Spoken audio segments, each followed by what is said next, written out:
Bonjour et bienvenue dans Cinéchoc. Au sommaire, rencontre avec les inspecteurs du thriller danois Département V, Dossier 64. Également à l'affiche, Captain Marvel débarque sur Terre. Et enfin, en avant-première, le retour de Godzilla, roi des monstres.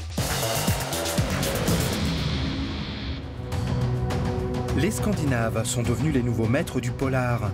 Une domination littéraire qui s'est illustrée au cinéma, notamment avec la trilogie Millennium venue de Suède. Mais le Danemark n'est pas en reste avec la saga des enquêtes du département V, dans laquelle des flics tenaces s'occupent des plus inextricables cold cases du pays.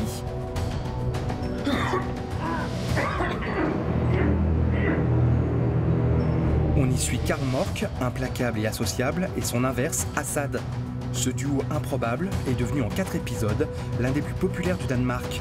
En France, le 4e opus intitulé Dossier 64 sort cette semaine en exclusivité e-cinéma. Rencontre avec les 2 stars de la saga, Nikolaj Likas et Fares Fares. J'adore le fait que ces films soient de la pure fiction. On a complètement recréé l'atmosphère du milieu policier, des polars, comme on l'imaginait. On incarne des genres d'archétypes. C'est flagrant à la façon dont Carl s'habille, par exemple, à la façon dont les personnages parlent, dont ils se comportent dans ce contexte. Ce sont des choses sur lesquelles il faut se mettre d'accord dès le départ. Quand j'ai lu le script la première fois, mon personnage m'a vraiment posé problème. Pour moi, il était beaucoup trop superficiel.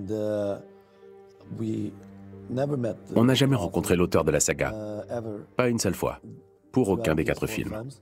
En revanche, avec le réalisateur, bien sûr, mais aussi entre nous, on a beaucoup discuté de la façon dont on comptait interpréter ces personnages. Du coup, film après film, on a pas mal évolué. Ouais, tu t'es excusé, mais moi, ça, j'en ai rien à branler, d'accord? Y'a rien de plus emmerdant que les mecs qui restent stationnés au carrefour. Il y a les motards aussi. Ils sont emmerdants. Eux, c'est des vrais enculés. T'as quelque chose à me dire?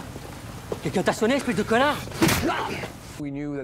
On savait qu'on disposait des fonds nécessaires pour développer cette histoire policière, somme toute assez banale, à une toute nouvelle échelle. C'était inédit, au Danemark en tout cas. On n'en avait jamais eu les moyens. Alors cette fois, on avait suffisamment d'argent pour le faire. On savait que ce serait le dernier volet de la saga. Alors on s'est dit que c'était l'occasion de terminer ce qu'on avait commencé avec nos personnages, de leur dire adieu. Le dernier jour du tournage, alors qu'on filmait dans la cave du département V, je me souviens avoir pensé, ça y est, c'est la fin. Ça fait 6 ans que ça dure, mais ce soir, tout sera terminé. Ça m'a fait quelque chose. Et toi, t'en avais rien à foutre. La nostalgie, c'est pas mon genre. Ça, c'est sûr. Je veux dire, on est comédien, c'est notre métier, on fait ça depuis l'adolescence.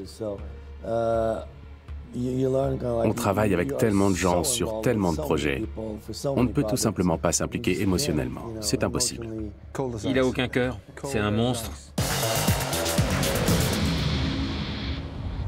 Donc, les méchants, ce sont les Skrulls.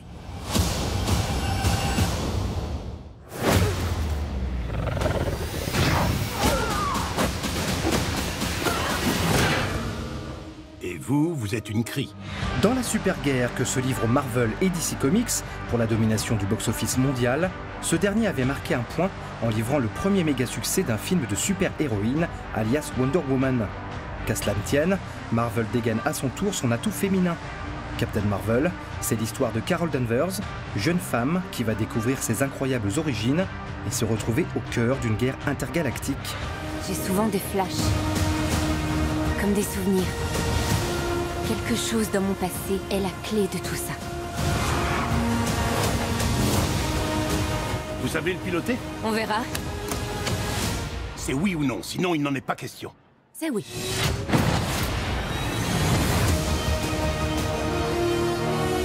Est-ce que tu veux savoir ce que tu es vraiment? Je crois que j'ai vécu ici. Qu'est-ce que vous me cachez? Tu viens de très loin. Mais tu n'es pas aussi forte que tu le crois. Cette guerre n'est qu'un début. Votre guerre, je ne vais pas la faire. Je vais y mettre un terme.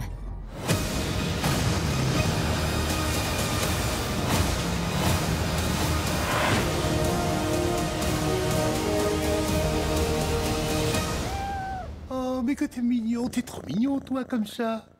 Comment tu t'appelles, hein? Fury. Je reviens.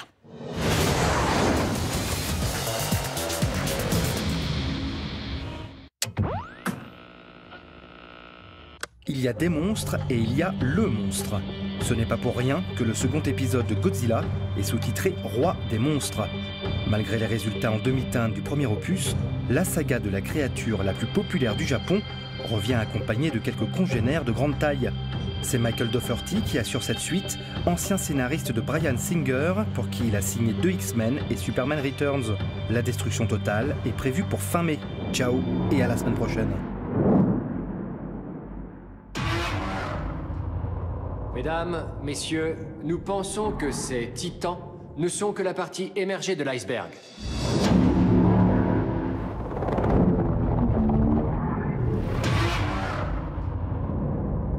Lesquels d'entre eux sont là pour nous protéger? Et lesquels d'entre eux sont là pour nous menacer?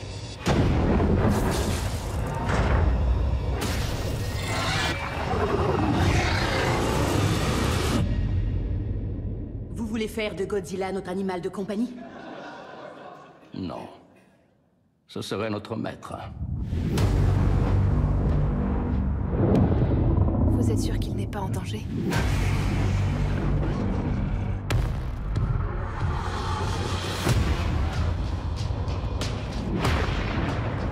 Ils sont partout. Ils luttent pour la suprématie. L'émergence d'un rival alpha à Godzilla. J'hallucine.